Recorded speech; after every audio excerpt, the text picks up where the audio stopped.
Hi friends, നമസ്കാരം. എൻ്റെ എല്ലാ കൂട്ടുകാർക്കും സുനിതാസ് യൂണി കിച്ചണിലേക്ക് സ്വാഗതം. ഇന്ന് നമ്മൾ ആവിയിൽ വേവിച്ചെടുക്കുന്ന ഒരു 4 മണി പലഹാരമാണ് തയ്യാറാക്കിയെടുക്കുന്നത്. വളരെ കുറച്ച് ചേരുവകൾ കൊണ്ട് വളരെ എളുപ്പത്തിൽ നമുക്ക് ഈ ഒരു പലഹാരം തയ്യാറാക്കി എടുക്കാവുന്നതേ ഉള്ളൂ. കഴിക്കാൻ നല്ല രുചിയുള്ള പഞ്ഞി പോലെ സോഫ്റ്റ് ആയിട്ടുള്ള ഈ ഒരു പലഹാരം എങ്ങനെയാണ് തയ്യാറാക്കിയെടുക്കുന്നതെന്ന് കണ്ടു നോക്കാം. പലഹാരം തയ്യാറാക്കി എടുക്കുന്നതിന് വേണ്ടിയിട്ട് ആദ്യം തന്നെ നമുക്ക് ശർക്കരയൊന്ന് ഉരുക്കിയെടുക്കണം. അതിന് വേണ്ടിയിട്ട് 1 കപ്പ് ശർക്കര ഗ്രേറ്റ് ചെയ്തത് ഈ ഒരു പാനിലേക്ക് ഇട്ട് കൊടുക്കുന്നുണ്ട്. ശർക്കര ഉരുക്കിയെടുക്കുന്നതിന് വേണ്ടിയിട്ട് 1/2 കപ്പ് വെള്ളം ഇതിലേക്ക് ഒഴിച്ചു കൊടുക്കാം. ശർക്കര നമ്മുടെ മധുരത്തിനനുസരിച്ച് കൂട്ടിയും കുറച്ചും ഒക്കെ എടുക്കാവുന്നതാണ്. ശർക്കര ഒരു നൂൽ പരുവം ആവേണ്ട ആവശ്യമൊന്നുമില്ല. ജസ്റ്റ് ഒന്ന് മെൽറ്റായി കിട്ടിയാൽ മാത്രം മതി. ശർക്കര ഇപ്പോൾ മെൽറ്റായി വന്നിട്ടുണ്ട്. ശർക്കരയിൽ കല്ലും മണ്ണും ഒക്കെ ഉണ്ടാകും. അപ്പോൾ ഇതൊന്ന് അരിച്ചിട്ട് വേണം എടുക്കേണ്ടത്.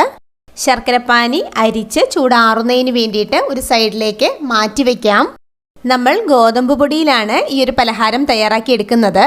അപ്പോൾ അതിന് വേണ്ടിയിട്ട് 1 കപ്പ് ഗോതമ്പ് പൊടി ഈ ഒരു ബൗളിലേക്ക് ഇട്ട് കൊടുക്കുന്നുണ്ട്.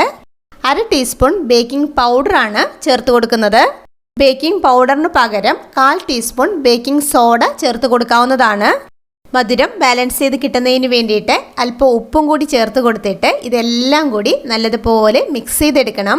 ബേക്കിംഗ് പൗഡറും ഉപ്പും ഗോതമ്പ് പൊടിയുടെ എല്ലാ ഭാഗത്തും ഒരുപോലെ വരത്തക്ക രീതിയിൽ നല്ലതുപോലെ മിക്സ് ചെയ്തെടുക്കണം. ഇപ്പോൾ ഇവിടെ ഇത് നല്ലതുപോലെ മിക്സ് ചെയ്തെടുത്തിട്ടുണ്ട്. 1/4 കപ്പ് അളവിൽ തൈരാണ് ഇനി ഇതിലേക്ക് ചേർത്ത് കൊടുക്കുന്നത്.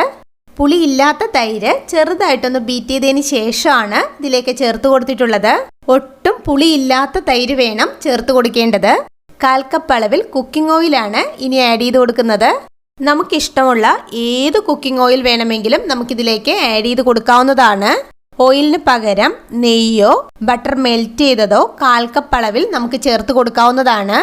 നേരത്തെ ഉരുക്കി അരിച്ചു വെച്ചിരുന്ന ശർക്കരപ്പാനി ഉണ്ടല്ലോ, അത് കുറേശ്ശെ ഒഴിച്ചു കൊടുത്ത് മിക്സ് ചെയ്തെടുക്കണം. ശർക്കരപ്പാനിയുടെ ചൂട് ആറിയതിന് ശേഷം മാത്രമേ ഇതിലേക്ക് ഒഴിച്ചു കൊടുക്കാവൂ, അല്ലെങ്കിൽ ഗോതമ്പ് പൊടി വെന്തു പോകും.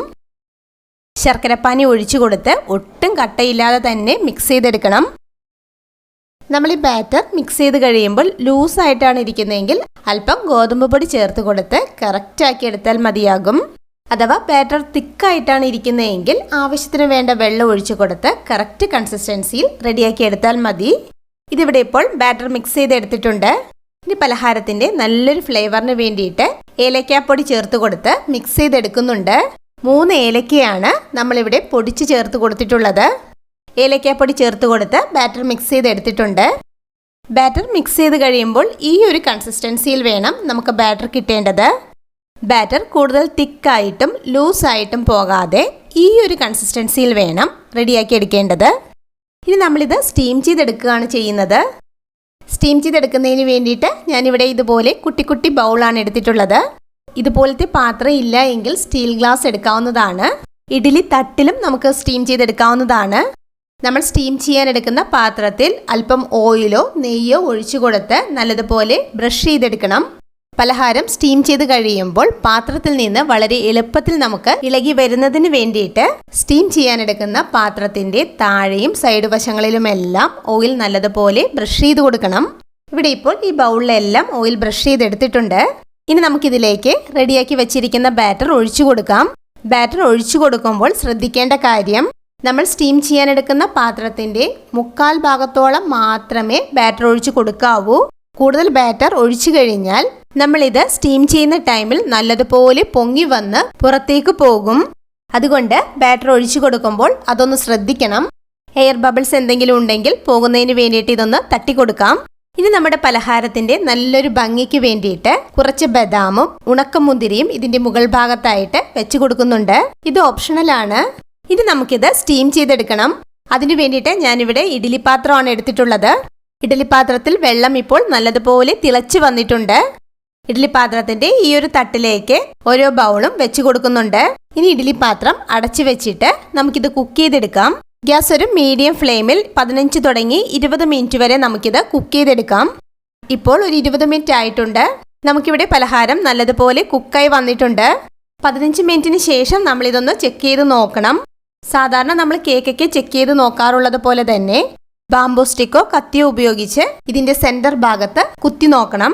അപ്പോൾ കുക്കായിട്ടില്ല എങ്കിൽ ഒരു 5 മിനിറ്റ് നേരം കൂടി കുക്ക് ചെയ്തെടുക്കണം. ഇനി നമുക്കിതിന്റെ ചൂട് ആറുന്നതിന് വേണ്ടിയിട്ട് മാറ്റി വെക്കാം. ഇപ്പോൾ നമ്മുടെ പലഹാരത്തിന്റെ ചൂട് ആറിയിട്ടുണ്ട്. ഇനി നമുക്കിത് ഡിമോൾഡ് ചെയ്തെടുക്കാം. ഓയിൽ നല്ലതുപോലെ ബ്രഷ് ചെയ്ത് കൊടുത്തിട്ടുള്ളത് കൊണ്ട് തന്നെ നമുക്ക് വളരെ എളുപ്പത്തിൽ ഡിമോൾഡ് ചെയ്തെടുക്കാൻ കഴിയും. നമ്മുടെ ഈ ഒരു പലഹാരം നന്നായിട്ട് തന്നെ പൊങ്ങി വന്നിട്ടുണ്ട്. അപ്പോൾ പലഹാരം ഇവിടെ ഡിമോൾഡ് ചെയ്തെടുത്തിട്ടുണ്ട്. നല്ലതുപോലെ ചൂടാറിയതിന് ശേഷം മാത്രമേ പാത്രത്തിൽ നിന്ന് മാറ്റാവൂ, അല്ലെങ്കിൽ പൊടിഞ്ഞു പോകും. അപ്പോൾ നമ്മുടെ ഈ ഒരു പലഹാരം കട്ട് ചെയ്ത് കാണിച്ചു തരാട്ടോ. കണ്ടില്ലേ, പഞ്ഞി പോലെ സോഫ്റ്റ് ആയിട്ടുള്ള പലഹാരമാണിത്. കഴിക്കാൻ നല്ല രുചിയുള്ള ഈ ഒരു പലഹാരം എല്ലാവരും ഇതുപോലെ തയ്യാറാക്കി നോക്കണം. ഉറപ്പായിട്ടും എല്ലാവർക്കും ഇഷ്ടമാകും.